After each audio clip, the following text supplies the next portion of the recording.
Okay, looks like we're recording. That's great. Hey everybody, how's it going? This is Big Lair here. You guys know me from crypto coaching and training, and I also have a channel, Intuition Development. Today I'm here with Jule. Some of you, I think, know her already. And Hi, everyone. actually, she and I have never really met each other. So this interview here will also be like a new thing for the two of us to learn about each other as you guys learn about Jule. So thank you for joining me today. I really appreciate you taking the time, Jule. Thank you so much for inviting me, Larry. I really appreciate it. I really appreciate, the opportunity to connect with you and share to everybody a little bit of insight about me. This is my very first interview ever. Yay. Yeah, so I'm a bit nervous and I have to refer to my notes sometimes. That's okay. Yeah, so I'm Jule. I have a website called Goddess Creative. And even though I think your first question is your beginnings as a psychic. Yeah. And so my abilities have only really become attuned really in the allowing in the past year. So I'm really only just, allowing the intuition to really flow and come in. That's exciting. Yeah, so that is really exciting.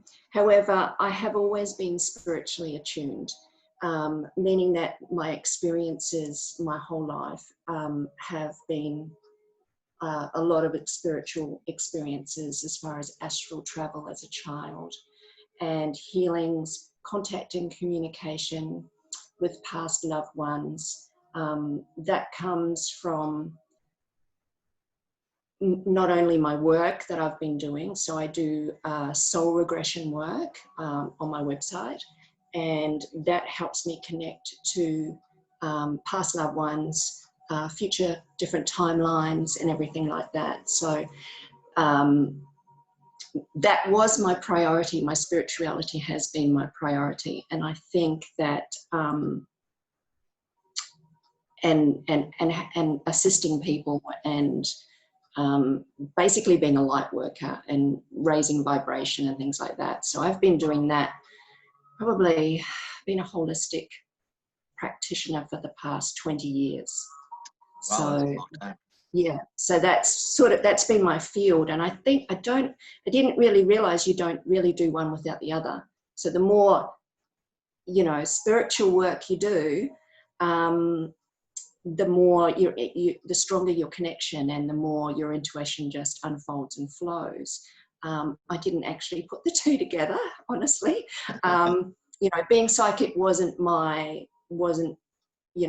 focus. Being spiritually assisting others who have an easier time in this 3D life we know was my priority. Yeah. Sure. So And I like that you mentioned the spiritual aspect, because people will ask me, and this tends to be, Americans or Caucasians, they'll ask me, you must be religious. And I say, no, I'm not religious, but I'm very spiritual. Exactly. And for a lot of people, they can't understand that distinction, so They I'm just glad you can't. said that. Yeah, so it is a real shame, because I'm not into dogmatic religion in any way, shape or form, but I'm so connected and spiritually conscious of my connection that is within, and also, universal energy, our connection. So that is my ultimate passion, is raising my vibration so I can evolve my soul in this timeline right now. So I think that comes from, I'm a numerology number 9, which is the last of the life paths. And it is, being a 9, you want to you're very passionate about evolving. You know, the spiritual Sure. stuff, you're very passionate about that if you're focused in that way. Yeah. Interesting. Now, I Hmm. know I've got a list of questions here, but there's just something I want to jump to. And this is one of the things that really, when you had said a couple things, you know, you and I think, are on the same Telegram group, and you had written a couple things, and it just like with laser focus caught my attention. And one of them was, let me just look at my notes so I don't mess it up here, about when people go towards the light, and this idea of going towards the light when you pass away. Now, uh, I had a near-death experience when I was around 20. Long story short, I'm in an operating room. They had to operate, no time for anesthetic. I get strapped down to the table like Frankenstein, and then they start this emergency surgery. It was so painful. And then the next thing I know, I'm above my body. And it took, you know, a little bit to understand, like, oh, geez, who's that guy down there? And oh my God, that's me. Have I died? Oh crap. And I looked around, there was no white light. And it was like I was standing in a circle that was lit up. Like, you know, it's like a light was shining from above, but when I looked above, there was just no light, nothing up there. It was like darkness. And it was lighting up, you know, like a radius of a certain size. And then I noticed all these people were walking towards the edge of this where the light stopped. And then I knew, like, oh, these are my, you know, relatives who had passed away and whatnot. And they're coming to, I guess, take me to the other side. And I was against it. And I said, no, I'm too young, and da da da da da. And then I was back in my body. And by that time, you know, everyone in the operating room thought I had died, and even my doctor had started to write down time of death. And but so I thought it was interesting because you were talking about why some people see the light, and I didn't see any light. There was no tunnel, no light, nothing like that. So can you just add what your take is on that? Um, so there, yeah, this is a real tricky one. So Because I'm of the belief that there was a very much a matrix control system where we are shown a light and we're directed towards a light. Following that light, the soul will get recycled again and sure, come back, you know. That cycle's been broken now, and we don't, there's been work done, and we're no longer in this matrix recycling system, no longer. That's been broken, which is all part of this whole spiritual war we're going through right now. sure, And so, yeah, it's like, I do believe when you pass over, yes, your loved ones are there. You have the ability and choice to evolve and move up through the timelines, and that's pretty much where your spirit goes when you have a soul regression, for example. Yeah, so sure. you can move up through the timelines. Yours was just much more profound and much deeper. Yeah, your experience.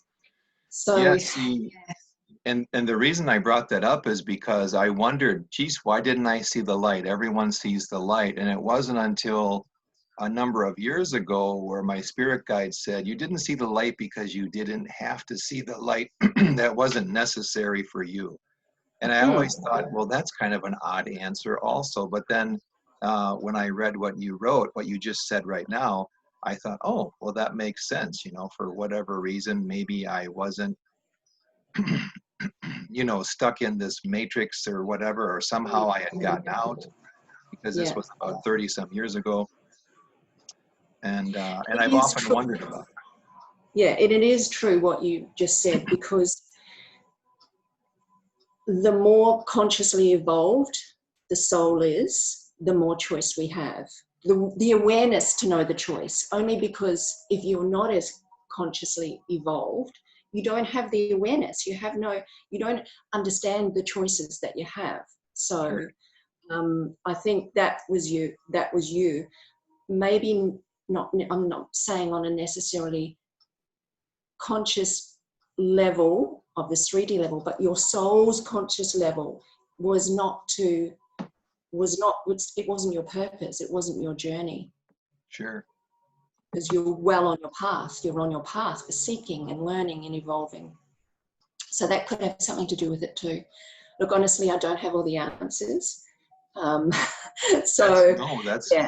I think,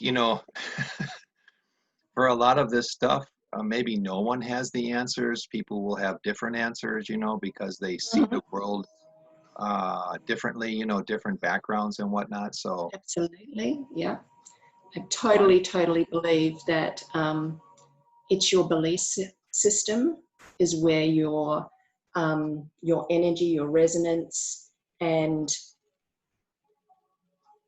where you will pass over to. Because unfortunately, the theory is Catholics, Christian, dogmatic religion. Which one doesn't believe in a past life? One of those. I'm not sure, but their belief system is so set, they don't believe in past lives. So that's so strongly held within their resonance, their belief system. So when they do pass over, there's all these, and I'm not sure whether it's Catholic or Christian because I haven't followed it. Yeah, maybe some Protestant, maybe something. Yeah, well, it's just lying there in another timeline as dead, unconsciously, not alive. That's all they believe that they're capable of. Yeah. They haven't allowed their soul to journey any further because they've cut off that link, and that's all they are. Their belief system is holds. And so that's where they'll stay, which is just an actual higher, a bit of a dimension that's higher from this earth plane. It's not the higher dimensional levels. Sure. So yeah, it's sad. There's nothing we can do.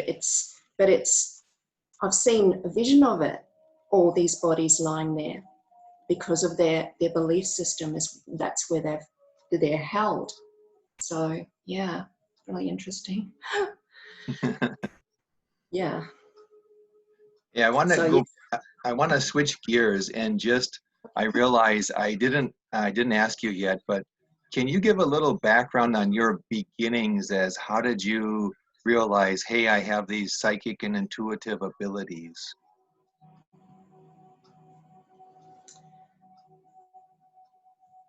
I didn't actually know I had psychic or intuitive abilities. But did you say you were astral traveling as a kid? Yes, but I didn't associate the two things together. I didn't understand that they were similar. It just didn't even occur to me. So I used to do it as a young child. I remember quite a few times, particularly in school. I'd be sitting up in the corner of my classroom, looking down on my own body and all these other students as well, and thinking, this is strange. Why are they all here? What are they doing? I don't belong here. So I've had a lot of experiences like that. And so quite a few astral travel experiences as a child.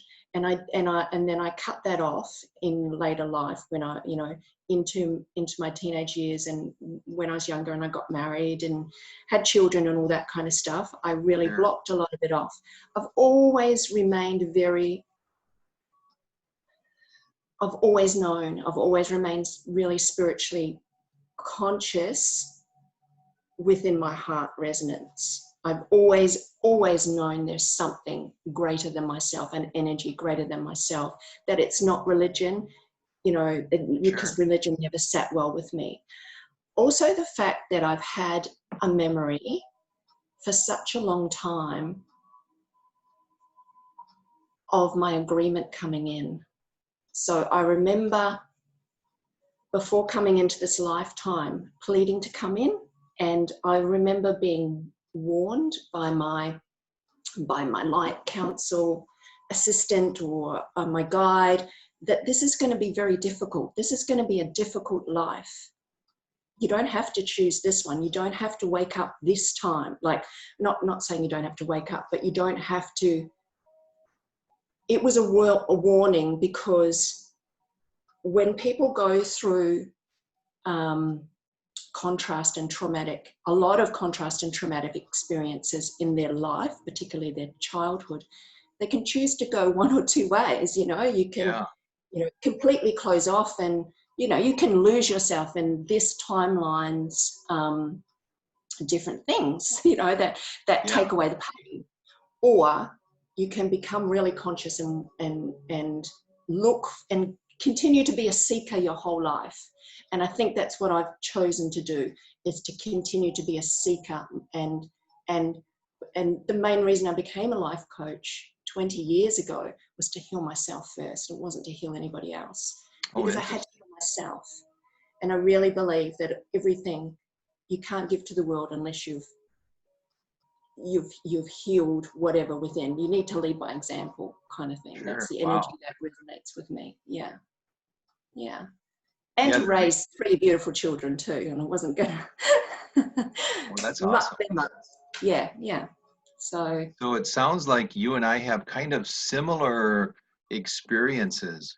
The same with me. I was astral traveling as a kid. I can remember seeing my teacher making our tests and going, oh, he's going to ask us this and that, stuff like that. And, seeing other dimensions as I walked outside and all of this stuff. And the reason I asked you again about, your beginnings, I was hoping you'd talk about astral travel, is because, there are a lot of people who would love to astral travel, and they're adults now, and they're going through the exercises, and it's very difficult. So, for someone like yourself or myself, when you just do it as a child, I don't even know how to describe it. It's hard to tell someone how to do it because it just comes so naturally. Exactly. And the only way I could ever wrap my head around it is here in Japan, I had a job where I was an interpreter for these singers and musicians that would come from America to Japan because they couldn't speak Japanese. And of course, the staff here, most Japanese can't speak English to save their life. So I was, just in the right spot at the right time. And I got this job, and I was with this singer. He had been in the Temptations.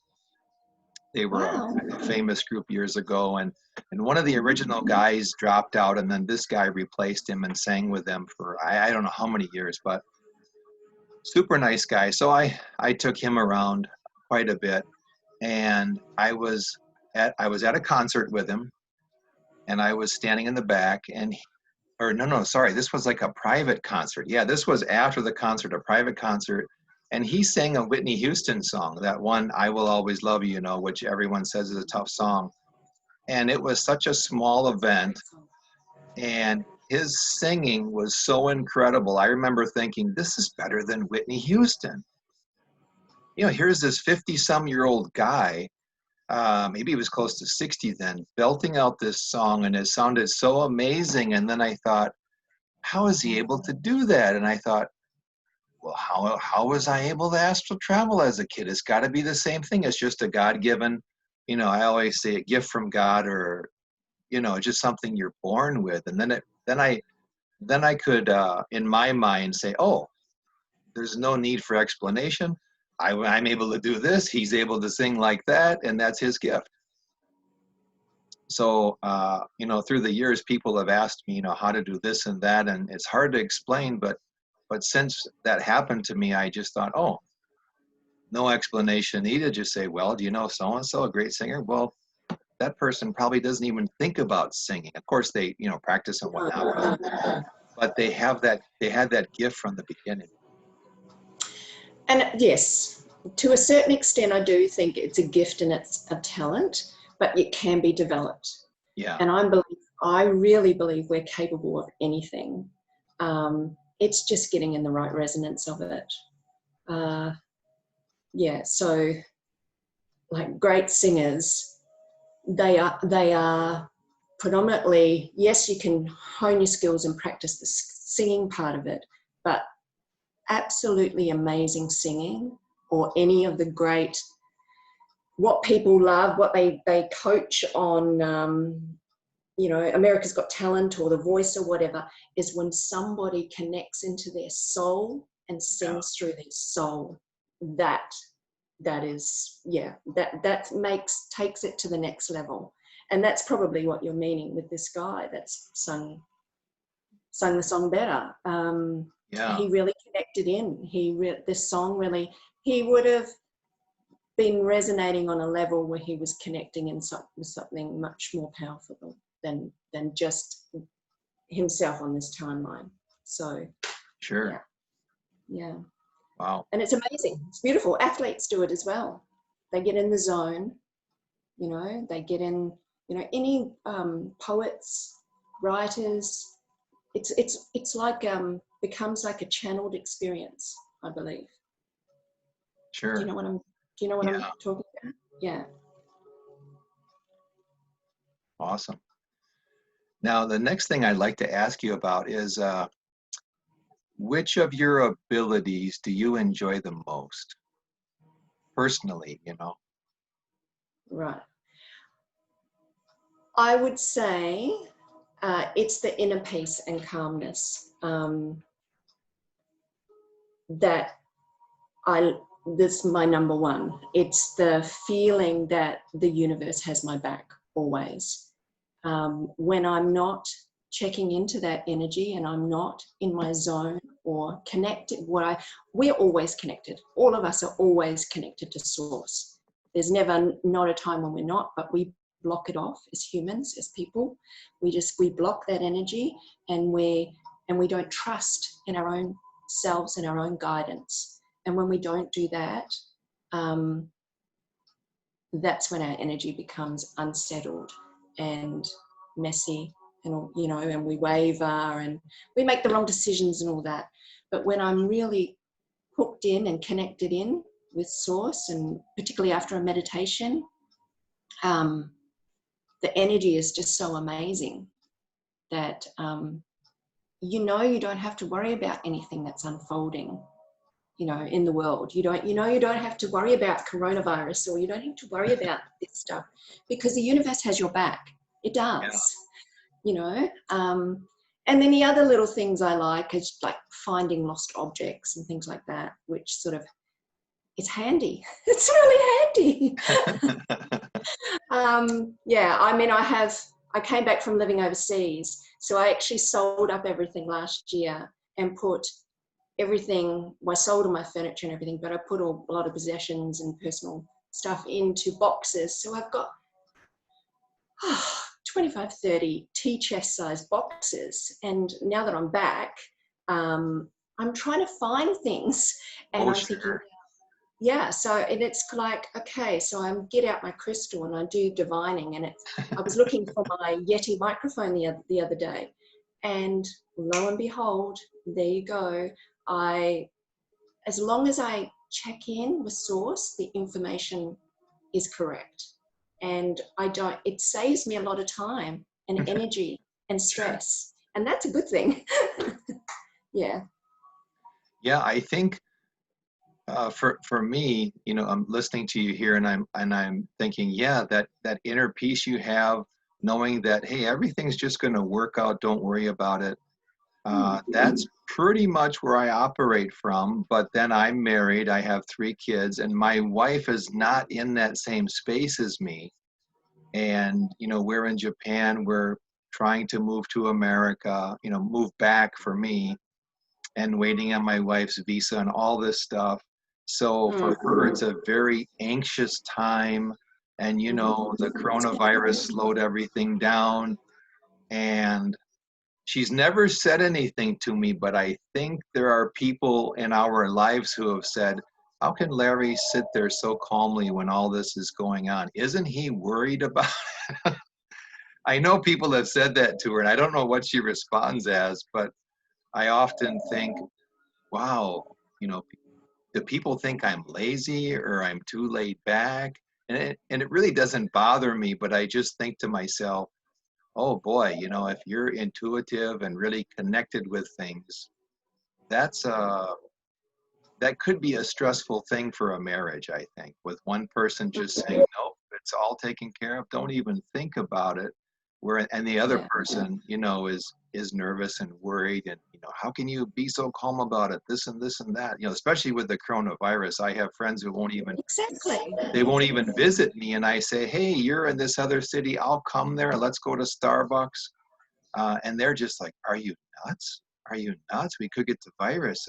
And I think this, I just tell, you know, let's say, why do you think you're going to be okay? And I just say, well, I'm too mean to get the virus. The virus wouldn't come near me, you know, trying to use humor with them, but Yeah, yeah, yeah, no one will come and visit me, you know? So it's just the strangest thing. yeah, yeah. So, yeah, it is. And the more people focus in and give their attention in that direction, that's where they're resonating. I've done it. You know, we're not infallible. We're human. Ultimately, we're here to experience this human experience. And Yes. I did the same thing coming back from overseas. I was living in Vietnam, and that borders China when this thing broke out. Wow. In January, I was there. Yeah, the end of January. And then to come back in the Chinese Lunar New Year, back Wow. into Vietnam and see everybody wearing these masks and to feel the fear, it was really overwhelming. I thought, gee, I've got to get out of here really fast. But I picked up on the fear, yeah, and I understand your wife would, yeah, of course she's going to be worried and trying to get the visa and all that. I think it's because we know better, because we know you know, it's obviously your job is reassuring her, and I'm sure that you are, and your calmness about it and your knowing that that visa's going to come, I'm sure that's so reassuring for her. That's why she chose you. Yeah. Hopefully, huh? For her soul's growth. Yeah. Do you know what I mean? Yeah, Yeah. yeah, sure. Yeah. Yeah. Now, the next thing I wanted to ask you about is there someone, you know, because I found this with myself, and I don't know if it's true for other people who are very intuitive, but there are times when you just think, I'd like to have a reading with someone. It would be nice if someone would tell me, you know, something I don't know or help me along. Mm-hmm. Is there someone you have or you know, and that's kind of your go-to person if you want information? No. I think, and because we move up and down our energy scales, like our energy on a, you know, every day, every time Yeah. we're moving, we're moving up and down that vibration. There's times I think, oh, and I read some of the, you know, in our groups, great readings, and I love reading other people's readings. And I think, oh, I could do with a reading, or I'd like to know this and that. And I forget that I could actually ask, because as I said, I'm Yes. new to this. But every time I ask Spirit, should I get a reading, I get no, every single time. And, you know, I've asked a few times, and yeah, I constantly get no, because everything is always within us, within you, Sure. within me. All the information and all the knowledge um, is within us in our resonance. We've just got to check into it, and I think that's my journey right now, is trusting myself and trusting my own ability to check in with that. And yeah, and that certainly helps me stay calm and keeps that faith that the universe does have my back too. I don't need to seek information outside of myself, which I'm doing less and less now. You know, when I went through that fearful stage, traveling back to Australia and being homeless and all that kind of stuff, I was in a very fearful state then. I was looking, what's going on? How quickly is this going to unfold? Constantly, my energy was really scattered. Sure. But I find the more I come into myself and I have my own environment, because that's I have a protective environment that isn't influenced by other people's energy, because I easily, being an empath, get easily influenced by other people's energy. Oh, sure. So when I'm living by myself, and it is just my energy. It is my own responsibility to wake up on the right side of the bed and raise my vibration if I need to, or something happens. And so that's my journey right now. To also let things go and not let things bother me. Yeah, it's our big learning curve, I believe. It's mine. Yeah, Trust. wow. Listening to Yeah. your answer, I could go off on about 5 different tangents here, but I'll try to stay on task. Yeah, 2.5 years ago, I had readings with 3 different people, and all 3 of them were pretty much off. You know, they told me this is what's going to happen in the next 6 months or 12 months or whatever. And I think each person had one thing that they got correct. But everything else they told me was completely off, and it was very frustrating. And I thought, well, how could this be? And 2 of the people were late. We were supposed to, you know, you have a time for a reading and you call, or they call you on Skype or whatever. And 2 were very, very late. And I just felt the strangest energy even before that, like, something's not going to go right. Oh, okay, they were late. That must have been it. And then, you know, time goes by and wow, this person got one thing right, but everything else was wrong. What the heck is going on? And then recently I've been, you know, meditating several times a day when I can, and trying to connect with my guides. And I got an answer similar to what you were saying, is that I don't need anyone else to tell me about myself. And they said, my guys said, well, what do you think it means if someone told you only one thing out of 30? Only 1 out of 30 was a hit. Would you want to keep paying that person? No, absolutely not. Yeah. And there was a psychic years ago I met named Cy Baines, Cy, S-Y, Cy Baines.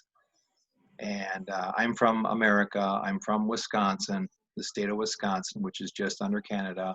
And every year near my hometown, they have a psychic camp where psychics from all over the world come to this campground. They stay in these little cabins, and then you can go there and, you know, have a session with people. And my grandfather used to go there, I guess. My aunt told me this. He used to go there. He was a healer for people.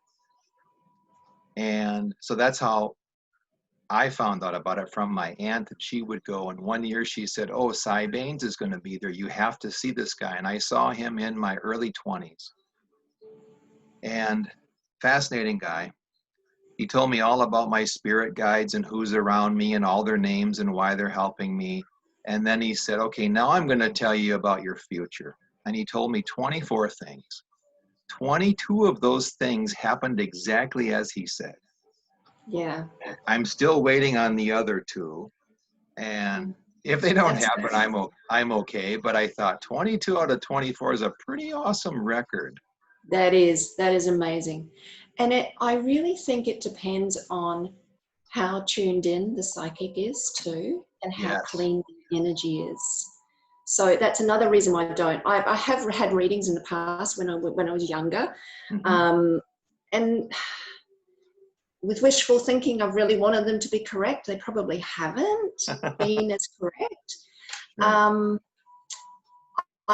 The energy of monetized readings, for like we have these here in Australia, we have these spiritual festivals, like something like you were talking about, where all these psychics are in a room and they're just churning out these readings for people. And for me, that energy doesn't sit really well because it's it's monetized. It's all about the money. I don't think, you know, I'm not saying it's not coming from the heart, but it's not as clean and clear, the energy. So I think that's very important. Sure. Which is another reason why I don't get readings now, because, and I think it leads on to one of your other questions, which I had made notes on here. Am I allowed to go on to one of your other? Yeah, go for it.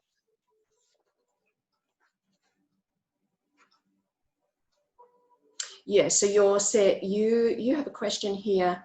Is there one topic related to psychic intuitive abilities that most people seem to misunderstand, in your opinion?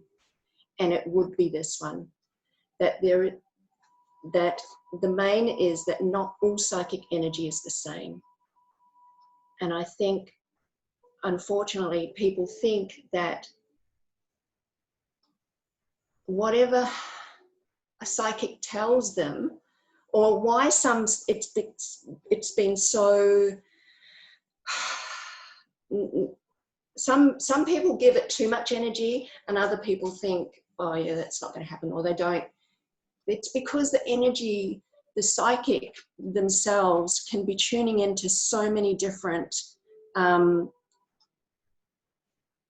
guides, and those guides' energy is not as clean and clear, or channeled information from beings, galactic beings, for example. There's just so many resonances, both here in this 3D, but also in all the other dimensions as well. And so that also puts me off from ever seeking a reading, particularly in the last 5 years, I wouldn't have had a reading. Yeah. Sure. So that was to that question. So to your other question about, what was it? Related to psychic and intuitive abilities that most people don't seem to understand. That the other would be the timelines. Many psychics hook into similar or same timeline energy depending on their resonance. So that's where you're getting so many differences. Sure. And then at the same time, you're getting similarities too. Yeah. And talking about timelines, I think you wrote something recently that I read and I thought, yes, yes, yes, I've been saying this for a while now and people are ignoring me. Finally, I heard someone else say the same thing, and it was, I believe you were talking, someone was asking about past lives or something, and you said, well, it's not really past lives because they're all happening simultaneously. Mm-hmm. And that's something I've been saying for a long time, and most people, they just look at you, you know, like you're crazy because they can't wrap their head around the idea that, what do you mean? There's a past, present, and future, right? Things can't be happening simultaneously, but to my understanding, that's how it's happening, right? It's all because there's no time in what I call the unseen world. It's just a construct for us to, I don't know, wrap our substandard brains around, you know, this experience that we're having, this human experience we're having, right, as spiritual beings. So, and we know time has been put here, and time is the only thing that really centers our being and anchors it here, on Earth right now. So it's important, we need it, but ultimately there is no time, as you just said, Larry. No, there's not. And with my soul regressions and my BQH, which is Beyond Quantum Healing sessions, it is about hooking into and anchoring in different timelines, whether it be a past timeline, an in-between timeline, which I call, in-between would be going to, connecting with your guides, or going and standing in front of your light council, for example, or going to the Akashic records and be shown your lifetime, other lifetimes, other people's lifetimes. Sure. That's between lives. And then future lives is an experience not everybody has, because there's new young souls that have decided they wanted to come in and they won't be shown a future life. But most of us, these old souls, have had many lives and gone to many timelines. So a future life would be, and I've had some amazing experiences with clients with future lives, and anchoring into a timeline where the energy vibration is just so much higher, and that's why energy is everything to me. I'm all about energy and people developing their energy and using it wisely and being more conscious of it in this timeline right now. But the future timelines and experiences that I've had with my soul regressions is experiencing timelines in the future. And yeah, you would think it would be like amazing technology. And yes, some of those timelines are amazing technology and, you know, off-planetary experiences and all that. But a lot of it is all about their energy and intuitive abilities and the fact that they are hooked into each other unconsciously and can sense things like when somebody's vibrational level is down, for the collective conscious, they're able to assist that being, that soul, and uplift them. Nobody gets left behind that kind of. So I've been to, and this is, you know, through the regressions that I've facilitated, assisted people. So it's as much a learning for me as it was shown to the person that I was facilitating. Sure. Yeah. So yeah, Wow, so it's very interesting. I do think the people that come to me and have soul regressions that are they just have a knowing. We have this knowing that you and I have. They know that there is something greater. They know that, you know, and so these are the questions that I help answer. So the person that the person that facilitated that experience that we had together already does work in the ethereal by clearing energy and, you know, out of houses and things like that's kind of work that she does. So obviously her belief is already very powerful and strong. Oh, sure. So the connection together when I facilitated her session we knew was going to be a powerful one.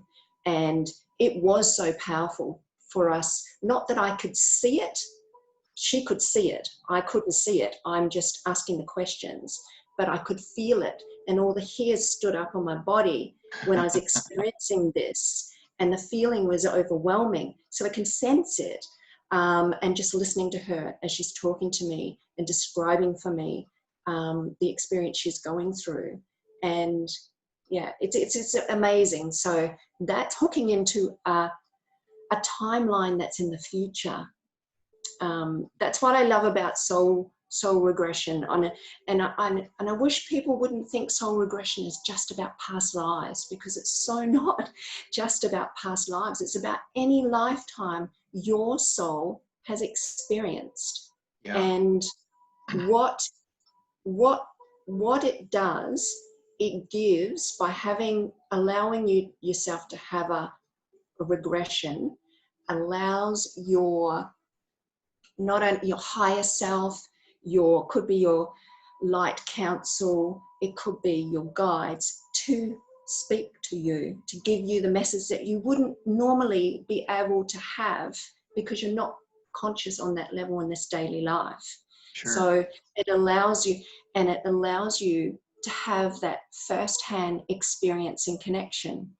And some people who don't have the understanding or not doing spiritual meditation work, you know, people that have had experiences like this will think, oh wow, that was amazing, and then a few days will go by and they'll think, was that real? Did that really happen? I must have been making it up, you know. Exactly. But you know, it gives people the experience of the ethereal, and that is really precious. This is part of this work, is trusting in yourself and the journeys you've had and the experiences you've had in other timelines. It shows you a connection. It helps you trust your connection with your guides as well. Yeah. It's so amazing. Yeah, yeah.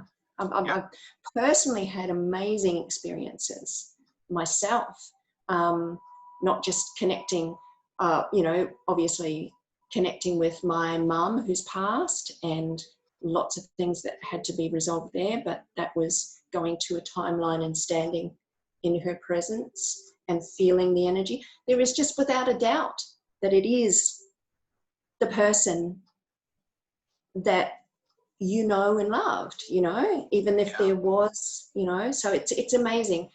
And then another regression experience I had was actually moving in between lives and moving up through the dimensions and just standing in it's very hard to even put into words, but just Sure. standing in source, standing in the presence of source and bathing in source's energy, just having that. And so when you have these experiences, your whole being becomes more, you're not having to guess because you know. So I think that centers and grounds you more than, and they want this. They really want to connect with you. Your light council wants to show you that you're there and you're guided and you're protected. It's like wants to have a conversation with you, which is amazing, Exactly. So it's their opportunity to come through. Yeah. So once again, I'm listening to you and I'm thinking of all these tangents I could go off on. I had one experience where I think I was connected with Source, and the energy was so intense, more than one. so intense. It lifted me off my chair, and as it was ending, I realized I had like tears just streaming down my face. Mm. And that was a really good experience because from that point forward, whenever I would say, okay, I'm gonna clear something out. I think there's negativity, here or there, or this situation. I'm going to blast it with loving energy. And I just have to put myself back in that situation. Now that I'm talking about it now and I have goosebumps, I just have to imagine that time and how it felt. And I'm able to tap into that. And then I think, okay, I think I actually did this. Let's see, you said hair standing up. Oh, okay, I've got 4 things that you, I had to make mental notes while you were talking. It was so fascinating. When my wife had our first son, we were at a hospital. It was a midwife, and I was there with the midwife. This hospital had it to where the husband had to help out. And it's so strange. My guide said to me, we're going to help you deliver this baby. Put your hand behind your wife's neck, put your other hand, or hold her right hand. So my left hand was under her neck, hold her right hand, and imagine energy flowing through you, like from the top of your head, through you into your wife at those 2 points where you're touching her. And, she was in labor, I think, 5 hours total, 5 hours and 15 minutes or something. And as this was happening, my hair stood up everywhere. I got this incredible goosebumps, and I realized the room was full of angels. Wow. And it was like the light in the room. I mean, it was pretty intense because you're in the birthing room and they have lots of bright lights, but it was like the lighting got ramped up in this room and there was a golden glow. And everything got kind of fuzzy, and I was thinking, oh my God, is this what happens every time a baby is born? And I experienced it with I have 3 boys. With the other 2 kids, it was the same exact thing. And I thought to myself, boy, do people even understand what's going on when a baby is born? This is so incredible. It was just, and it was like it was a spiritual experience. I want to say it was emotional, but it was also spiritual in that when you come into the world, it is really celebrated by the angels. Or I'm calling them angels. I may be, that may be just my, as a kid Yeah. having to go to Yeah. a Methodist, a Protestant church. But so that reminded me. And then let's see, you said two other things I wanted to mention. Timelines.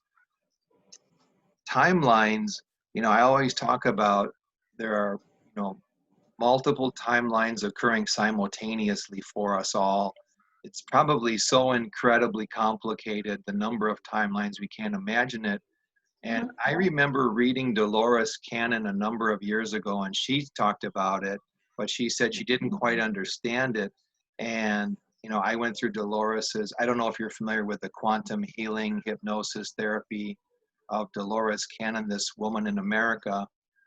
Yes. So Candace Goldman Craw worked for her for many years before she died.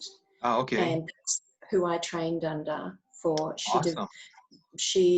When Dolores died, Candace developed it's exactly the same thing, but titled it a different name because she couldn't use Dolores's, and coined BQH, Beyond Quantum Healing.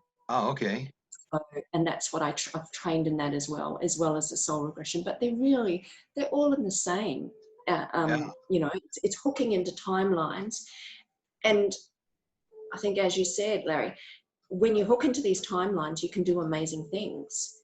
You can heal, you can change anything, So it's amazing energy to work with, very powerful. Receive messages, connect with past loved ones, and heal people, have healings.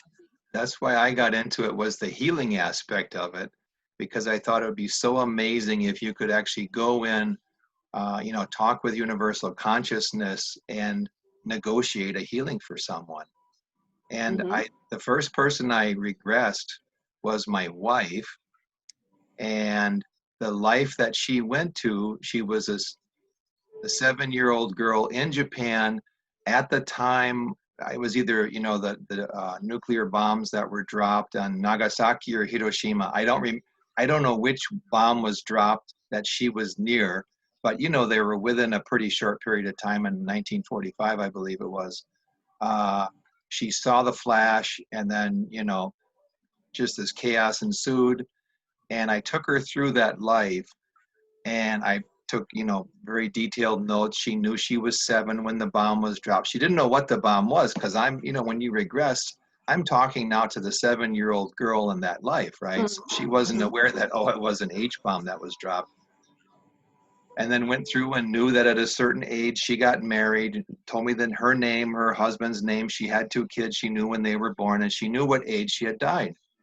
Now, she died in 2012 in that life, but my wife was born in 1972 in this life. So I'm talking to my wife, here she is being regressed as the person I know, but simultaneously was living this other life as someone else who passed away in 2012. And that, when that happened, I thought, wow, this is like a real lesson for me, because it was an idea I was kind of throwing around myself, that because I would go to sleep at night and I would enter these other realities, and I was very familiar with them. I knew the people, I knew the places. Some of the people were the same as this life. Some were very different. People I had broken up with 30 years ago, I was still with them in certain lives. And then I was with completely other, different people. In one of my lives, I worked with organized crime. I'm a guy who gives advice to organized crime groups. And I have a completely different personality. I've been in that life, and the way I deal with people is not how I would deal with people in this life. I don't, tell people like, well, if you don't do this, I'm going to beat the crap out of you, kind of stuff. I don't do that in this life, but in that other life, that's who I am. And I started thinking, well, what's going on here? Because why do I remember all of these? And then I spoke with a close relative And the relative said, yeah, I have the same thing going on. You know, I wondered if is it my imagination? And then combining that with the experience with my wife, I had to say, my God, I think I'm tapping into just another life, another timeline, a parallel life that's Mm-hmm. occurring. And once I said that to myself, this must be it, then it was like it was really opened up to me. Mm. And I was able to see it even more clearly when I was in those lives. It was like, oh, okay, I'm not Larry, Larry in Japan, 2020. Now I'm in, I'm wherever. And I was able to say, oh, yeah, I know I'm this other guy in this other life. And, I have these abilities and this knowledge. And I started applying it in these other Mm. timelines. So it's, like you said, it's really, really amazing. It is. And so you were shown all those different experiences to help you. That's your soul's journey, is to learn and assist here in this timeline right now, your knowledge of timelines to assist others. So that is amazing, so you were meant to learn that. That's why you had all those past lives and simultaneously same lives experiences. So in Dolores's work, did she say for you to ask, did you ask your wife why she was shown her life, Oh, that yeah, particular? yeah. Yeah, that was, so you regress the person, you get them into a life and you ask, show, take this person to the life that's most relevant to their current life. Yeah. And then when they get to the end, you take the person through the death process. And right afterwards, you say, why do you think you were shown that life? And then at that point, you're talking to that person. But then you say, okay, now you talk to universal consciousness and say, why was that person shown that life? And Their higher selves will tell you. yeah, exactly. And I actually regressed her through 2 lives. And the one life she was shown because she had an illness in this life and it kept reoccurring. And they said, oh, she has that now because in this other life, she lived in a desert type area. There was never enough water. The water wasn't clean. Everyone lived in fear of not having water every day. And that caused, certain issues that made her pass away in that life.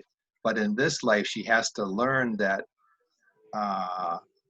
what was the message? That what happened to you in the past should not affect you in the present. So she was supposed to learn that, water is not a bad thing. And she actually, in this life, she went through drinking as little as possible and had Because she issues still with had her. that fear. She had the essence of that fear. So when you Exactly. facilitated that regression, did you do that healing Yes. part of it for So her I to heal asked that I asked the energetic universal footprint? consciousness to heal her, and they said, no, we won't because she hasn't learned the lesson. And I said, well, that's a bunch of crap. I want you to do it. And no, she has to learn. And I said, well, trust me, I'm with her. She will learn. I will tell her. And they still said no. And it was the funniest thing because here I am negotiating with universal consciousness in Japanese. I realized you can't regress someone in a language other than their native language. So Oh here my I am goodness. negotiating and I'm like getting a little like worked up about it, thinking, come on, give me a break here. You can do anything. And you're nitpicking over this person's health. And finally they said, okay, if you can get her to drink enough water for the next 6 months and make it a habit, she'll never have this problem again. And I said, I can agree to that. And she Wow. never did have a problem after that. Wow, isn't that amazing? It was so amazing. And then this really funny part was I said to Universal Consciousness, can I ask you some questions about me as in Larry? And they said, do we have permission to give you the information? Mm. And I thought, Mm. you're asking me, I'm asking you if you'll tell me. But I literally had to give permission to say, yes, I give you permission to tell me Mm. about myself, which I found to be very interesting. Yes, so there's a little bit there, and it is about if your soul is ready to know something, Yeah. and with your wife's them not wanting to agree to do the healing with your wife, there has to be responsibility and accountability on that soul taking accountability for their own healing. Otherwise, it doesn't work. And you can want all you want for somebody else. That's right. But unless that soul has taken its own accountability for a healing, the healing is not going to work. Yeah. So that's what their key, stopping wanting to do the healing. That's their key purpose there. So yes, very interesting. Yeah. Now, you had also mentioned energy, the importance of energy. And I've recently been watching YouTube. Have you heard of this guy, Cesar Millan? He's known as the dog whisperer, this guy in California. Yes. And I've been watching his videos for some reason, all these videos, and he talks about how to deal with dogs, and and I was asking my guides, why am I watching this guy? It's entertaining, and I enjoy dogs. I don't have a dog, but I hope to get one someday.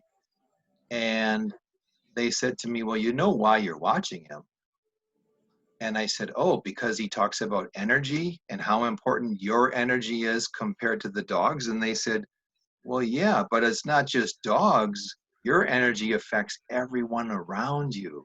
So that's why you're watching it, because we want you to understand that your energy is affecting everyone around you, and you can deal with people in the same way he deals with dogs. And that just came to me recently. So I thought, oh, wow. I mean, I thought I knew the importance of energy, but obviously I didn't.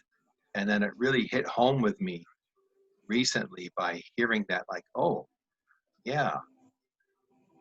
So there are probably, energy is everything. It's yes, absolutely everything.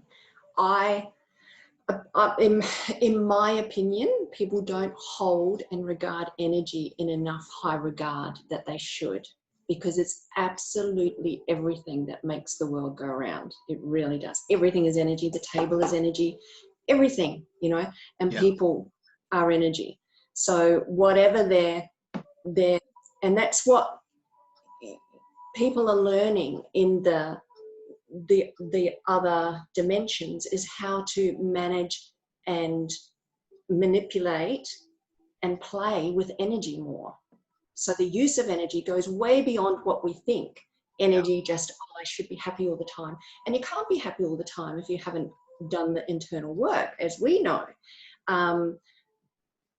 But then it's also about energy affects your, where you direct your focus is what the energy you're taking in and you're absorbing. So managing your energy is just paramount, in my opinion. It's just paramount to life and to evolving the soul in this journey, because it's everything. It's everything. Yeah. And isn't it funny, I was an educator for over 20 years. I was an English teacher here in Asia, in Japan, and I was in Malaysia for 7 years. Japan's about 16 years now. And I just love teaching. By the way. What's that? I love Japan, by the way. I lived in Japan for 4 years in my early 20s. I was in Akasaka, near Roppongi. Yeah. Sure. Yeah, so I love it. I speak skoshidake, only a little bit of Japanese, but it's quite simple. But I love the food and I love the people. I love the energy there. It's different, isn't it? It is different. I love the respect. There's a lot of honor and respect, and for me, that energy is goes a long way. Yeah, exactly. So anyway, carry on. Sorry, I interrupted you. No, that's okay. That was a nice tangent there. And so being a teacher, all of those years, and I'm kind of getting out of teaching now as far as teaching language, but when I look back, people, and people would say to me years ago, what do you do? And I used to say, I'm just a teacher.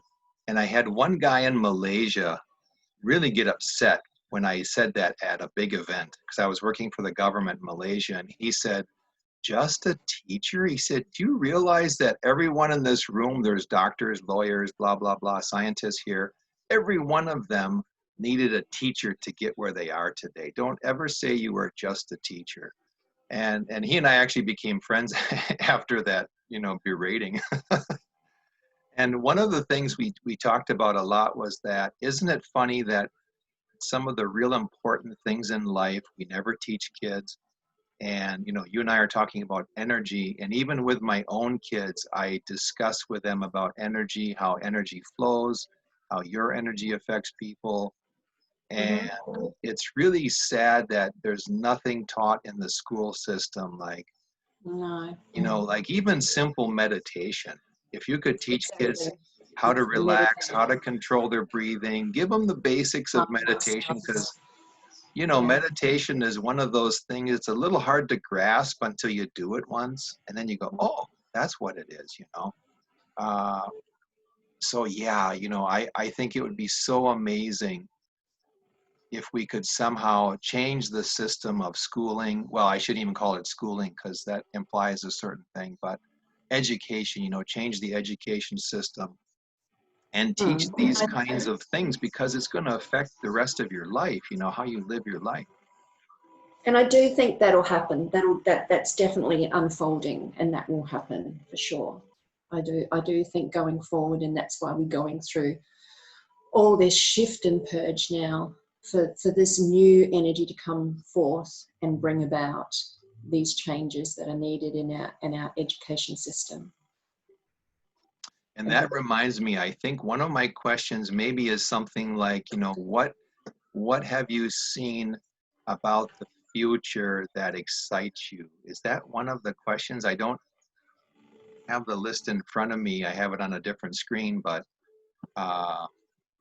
Yeah, so you've said, what have you received intuitively about the near future that excites you? So basically, I get that everything is fine. It's, you know, I get, but that's, again, it's all about where you direct your focus. So for me, because I have this such strong trust and belief, what has come to me and what I've seen in visions and experience. And so when you meditate, for me, when you meditate and when you talk about the astral travel, or you talk about, you can go to these timelines in your meditation. People do it in different ways. So in my meditations, I've gone to timelines where, in a future timeline, that I believe, I know my soul will resonate, and that it will resonate in a timeline that is, I've just seen such beauty. I've seen just beautiful earth, nature, beauty. You know, I haven't seen the destruction. It's just because it's not where I'm resonating at. And I've seen people moving about, and, you know, a creative, buzzing energy of productiveness, and things unfolding, and people doing things and creating things. And that's the energy I've sort of hooked into, and the technology as well, and the bringing forth and of this technology. Amazing, you know, the new energy, ideas and things unfolding, and that's what I've seen for the future. see, I'm the same as you. I do not see the doom and gloom that people talk about. I see things getting better. There are times where, moving from one country to another, and, the virus and this and that. And once in a while, my vibration will lower and my guides will say, well, come on, that's not even going to be an issue. Why are you even thinking about it? Mm-hmm.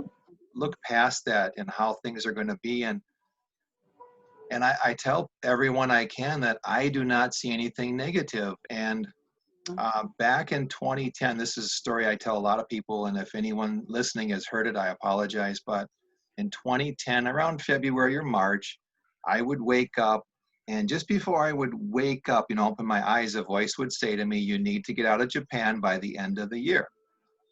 And I Mm. heard this voice very clearly for about 2 months. And I said to my wife, "Wow, I think we need to get out of Japan. I keep hearing this every morning. It's very clear. The message is there."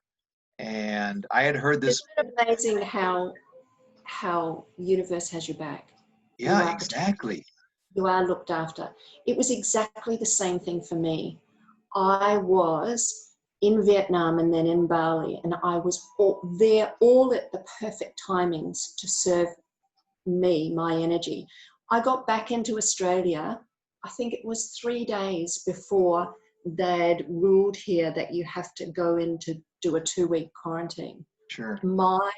My soul, and I had an airline ticket that was booked in advance, and I bought it back because I checked in, and given that you're just so protected, you're just so served and looked after. That's the whole Yes. thing that I really want to express to people. You trust your guidance, and yeah, be in the receiving, because you are looked after and protected. And That's, yeah. yeah, that's exactly right. So, long story short, my wife and I had a business here. We had, nice cars and blah, blah, blah, blah, blah, the whole thing. We got rid of everything. I got a job in Malaysia. We left January 7th of 2011. March 11th, 2011 was the whole disaster in Fukushima. And so many people thought I was nuts for leaving my life and just letting everything go and leaving the country. But I'll tell you, on Mm. March 11th, I got so many phone calls and emails from people saying, "Oh my God, do you think that's why you were told to leave?" Well, yeah, Mhm. I think that's why. And I really had the message of stay away from Japan. But then in 2017, my father-in-law developed, well, I kind of knew it before anyone, but he developed brain cancer, terminal brain cancer. And then I was told it's okay to go back now. And Wow. so because of having that experience, like you said, I know the universe is taking care of me. And if I think about the future and it's all positive, I don't think there's any doom and gloom. No one's going to invade America. There's not going to be a world war and any other negative thing you can think of. It's just now, as you were saying, though, maybe you and I are resonating on a similar level. And so for us, our future will be, for lack of a better term, all rosy, happy, and positive, whereas other people who are focusing on these negative things, they may shift themselves down into a negative situation. I don't exactly, Mm. know for a fact, but I do absolutely do believe that you manifest your unfolding. And so a lot of the work that I have done in my life, and what I used to teach, a lot of my earlier workshops were all to do with law of attraction. And I'm a big advocate for the Abraham Hicks work. I oh followed that yeah, for many years, for the very first time that Esther Hicks was on The Secret, and then she was taken off the second version of The Secret. that's But that's right. that was a long time ago. But I love that energy of unfolding your manifestation, and I've done it many, many, many times in my life, and been able to create an amazing life doing that. Yes, So I am a big believer that absolutely, where your energy is resonating and what you're giving your focus to is just absolutely everything. We have this choice. People forget they have this choice. Why do people forget they have this choice, this free will choice? That's what the free will choice is. yes, They'll have the powers that be that are, manipulating and control. And it is a given that this timeline has that to a certain extent. But I do believe this is the playground. It's a game. It's the playground that we're in and we're playing on right now to evolve the soul higher, to have the wisdom to make the choice. yes. I think it's that simple. For me, it's that simple. Yeah. To not Yeah, get I would caught up agree. in the mess. not get caught up in it. Yeah. It's so funny. You saying that reminds me, I was talking with some of my nieces probably 2.5 years ago, and I hadn't seen them for a number of years because of living in Asia. And I've had times where I've gone 5 years without going back to America. But anyway, I hadn't seen these nieces in a long time, and now they're like, let's see, one of them was in high school then, other one was maybe junior high, first year high school. Anyway, and they were they were asking me about life, and I was telling them the same, they were saying, oh, this and that, and I wish this and that. And I said, well, why don't you manifest? And they looked at me like, what? And I could see my sister looking at them, kind of rolling her eyes like, oh, that's, crazy Larry. Uh, and and they said, well, what do you mean manifested? And I said, well, don't you realize like what you think about, you bring about? If you're thinking all of this negative stuff and you're going to get a bad score on your test, universe is going to give you that. Exactly. Because Yeah. the universe doesn't see it as negative or positive. It just says, what does so-and-so want? She keeps thinking about a bad test score. I guess she wants a bad test score or a low test score. Let's give that to her. Whereas, some guy like me is thinking about, going on a trip to wherever. And so I'm getting a trip to wherever. And so I had a discussion with my two nieces for about 2 hours on how to do this. And they acted like I had told them this huge secret, which is probably why that was called the secret, when it came out. And I haven't heard from them since then, but one of them once in a while keeps in touch with me. And I thought to myself, isn't it funny that something that simple would be, like my sister, nothing negative against her, but, she's lived a life such that anyone who even mentions that idea is considered crazy, or this person's like outer space or airy fairy. You know what I mean? I was given that label just for trying to help them Yeah. better their No, life. it's amazing. I have raised my daughters in the same way to know about manifesting. And I mean, my oldest one hooked into that energy so much stronger than the other two, but the other two's to a certain extent. But yeah, some people really run with it. My eldest daughter, who's now 25, she really ran with it, and she learned from a very young age how to manifest, in so much to the effect that she did manifest, top of her class. She manifested winning her scholarship to Bonn University. She manifested she's talented and a great student as well, and she put in the hard work, but she's seen it before it unfolded. And her dream was corporate Sydney, dressed with her briefcase. That was her dream, right in the heart of Sydney, working in a high rise for a big corporate. And that's where she is right now as we speak. Wow. She works for Uber Eats. She has a team underneath her.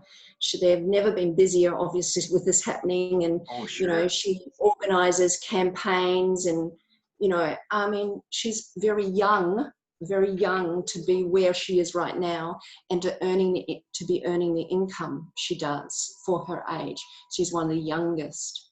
So it is amazing, this gift we can give our kids, and some will run with it more than others. But I have to say, I raised my children with the law of attraction, understanding the law of attraction, and the belief that they can do, be, or achieve anything they want to do or achieve. They've just got to see it in their mind first. And move out of the doubt. So yes, time is moving along, so we better move along. Let's see, I think there's maybe is there one more thing to ask you here? Oh, how about we just, okay, we talked about that. We'll skip the 5D, 3D thing.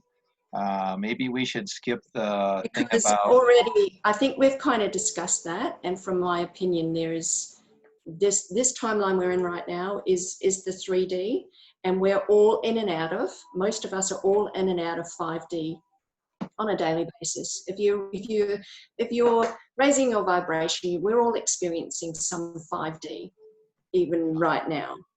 I do believe the veils are thinner, and we all are experiencing times of being in 5D when we're in our joy and when we're in our bliss. But just briefly on the 3D, 5D, there's just so many more dimensions than that. There's, you know, the 6 dimensions, 7, 8, and on and on.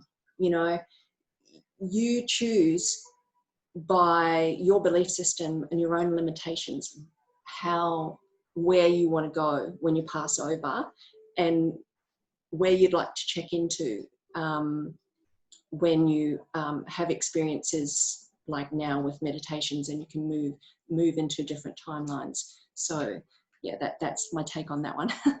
Okay. So I'll let you carry on now, Larry. Sounds good. Sure. Now, maybe we should switch gears to cryptocurrencies. I find it fascinating that a lot of people who are intuitive are also into cryptocurrencies. And I know you are familiar with cryptocurrencies also. And I think I had a question about what do you think of cryptos? I don't think we really have to talk about that, because I'm guessing with what you've done with cryptos, you're probably thinking along the same lines as me, that cryptos is going to be important for the future. It's something to get into, and it's something we were pushed towards. Guided to be in. Yeah, we were. Thank you. That's a much better way to say it. We were guided to be in cryptos. And are there any cryptos? This is probably a question that everybody would want to ask anybody. Are there any cryptos that you feel particularly excited about?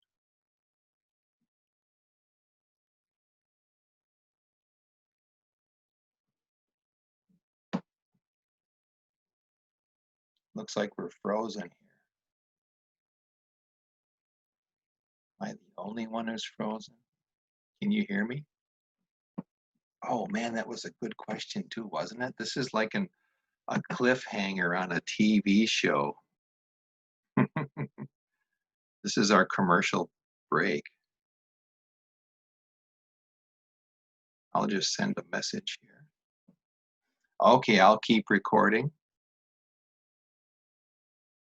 I'll send a, whoops. Okay, perfect. So I've sent a message to Jule. That's a pretty awesome way to cut this, isn't it? Ask her that cliffhanger of a question, and we'll be right back after this message with our sponsors. So just bear with me, folks, here. I've sent a message to Jule. I don't know if she can see it. I'm just going to check my system here. Okay, I've got a fiber optic thing, and so my connection looks like it's okay.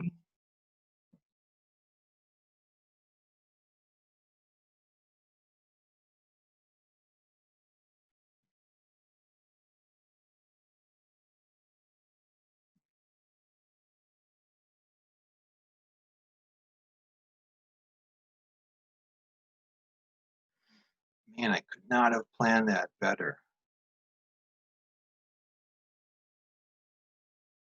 It'd be fun if I had a commercial for some goofy product I could insert here.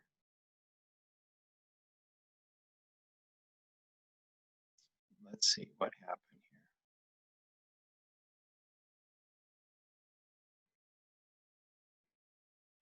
I'm going to see if I can get her on the phone. Hello. Hello, say you got kicked off for some reason. Yeah, my internet went down. I'm using my internet on my phone instead of the internet here in the apartment. So I'm just going to join back in briefly, but it can't be for too long. I don't have much time. Sure, thank you so much. Okay. I don't know how to close the phone. Okay, she doesn't have much time, but she will join us again. That is awesome. That's the thing, you talk with a fascinating person like Jule, and the time just goes like that, If we were sitting at a coffee shop, this would be about what? A 2 or 3 cappuccino conversation at least. I think for me, I would have had an espresso to start and then 2 cappuccino at least. Let's see, what time is it here? I've got to get my, oh man, I've been talking to her for about 1 hour and 20 minutes. Maybe it's closer to 1 hour and 30. Okay, I can see she's waiting here. So yeah, this is what happens. You talk with fascinating people and it just goes so fast.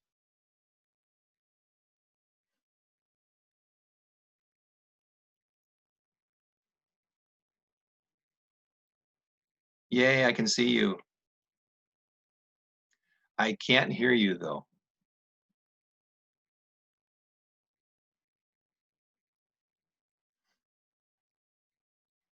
Let's see, it says you're connecting to audio. I can see that, but I can't hear you yet.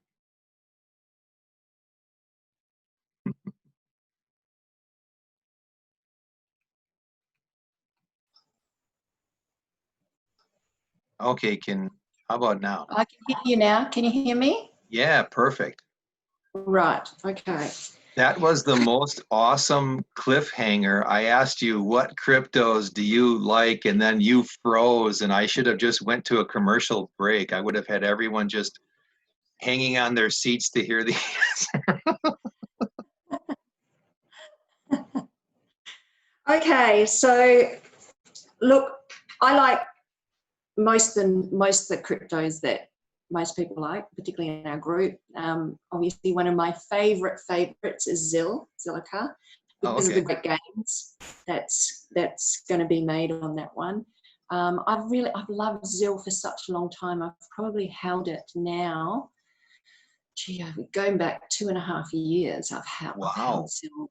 Yeah, and so I have just bought, obviously, the more the knowledge has come to me, the information, the intuition information that I've been checking, and just not too recently, the more I've been just adding more and building my portfolio in Zil. So I really like that. I love Digibyte. Like we all love Digibyte. I just did a coin request reading for Digibyte.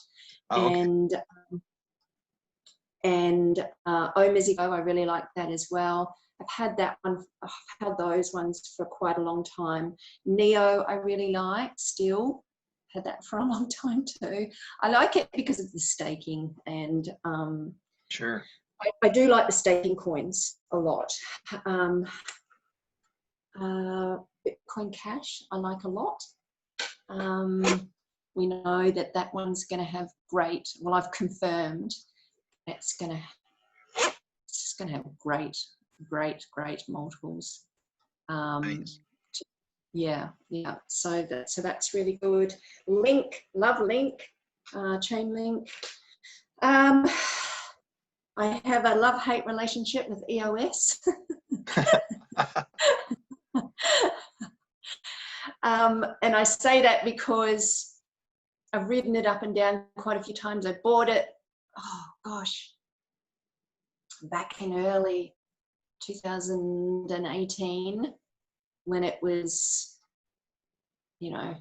dollar or whatever. I wrote it up to $27 and then I wrote it back down again, didn't I?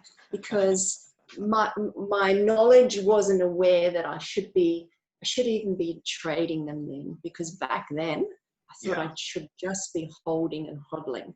So that was a big learning curve for me, that I do have to trade out of them, and you do need to take some profits. Exactly. Which I didn't. And then, as we know, it's back down again now. So yeah, that's my EOS journey. BAT I love, Stellar I love, just did a reading for Stellar. Particularly love Wax. I've just done a reading for Wax, and I do have a little bit of Wax, but I've been intuitively told that I need to get more. Wow. So I will upload my Wax reading, possibly this afternoon, or, very soon, because that was a coin request. And it's like, I don't actually know like I don't know to be directed to look at a coin and learn about its energy and its information. And then I also ask whether I should be buying. And then I realize, oh, I've got to change that or that, tweak this, tweak that. Ample force is one of them. I had no idea. I didn't know anything about that one. Sure. And I did a reading on it, and it was a coin request. And I thought, oh gosh, I've got to get some of that. You know, so it's big learning curves for me.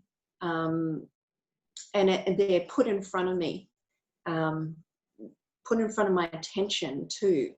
And yeah, to invest in them and assist along the way, because yeah, with me investing, I'm assisting those around me, obviously. Sure. Yeah. Wow, so, that's interesting. So those, you mentioned 3, Wax, Link, and Zill. Those are 3 that were never ever on my radar until getting in this Telegram group. And yeah. I started charting Zill, and then I realized this is a monster of a coin. Maybe I should get some. And then the last one you mentioned, the Ample Fourth, is it? Yeah. So I didn't know about that one until I didn't last week. either, you know.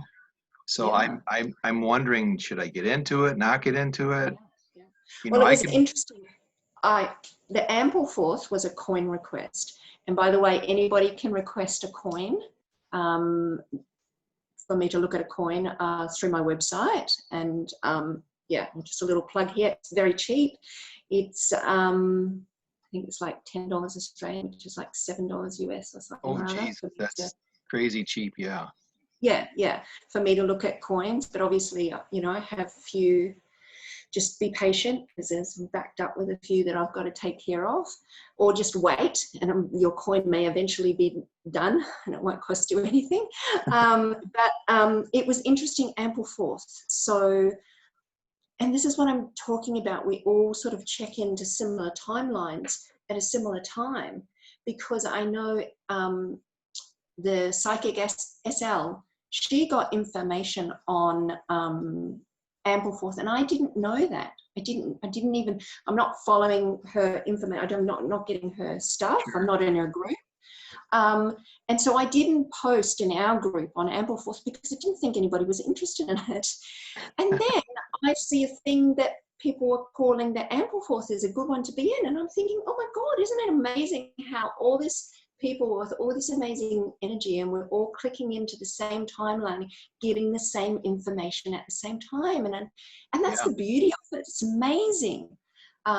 Yeah. So I think where the right energy flows, the right people are meant to know, and they'll see my videos or they'll see this or that. And it's amazing how all that works. Yeah. Yeah. Now, could you just tell us your website address? So it's www.goddesscreative.com. Okay, Goddess Creative. Awesome. So maybe you can highlight that down the bottom of the, Yes. Yeah. I'll put it down in the description box, everybody. Yeah, and I'm doing readings now, and I'm doing them by donation. So. Okay. Yeah.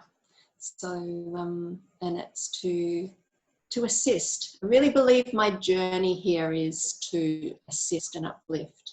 And I'm loving having this time and to be able to do this right now. And I feel very blessed that I'm able to.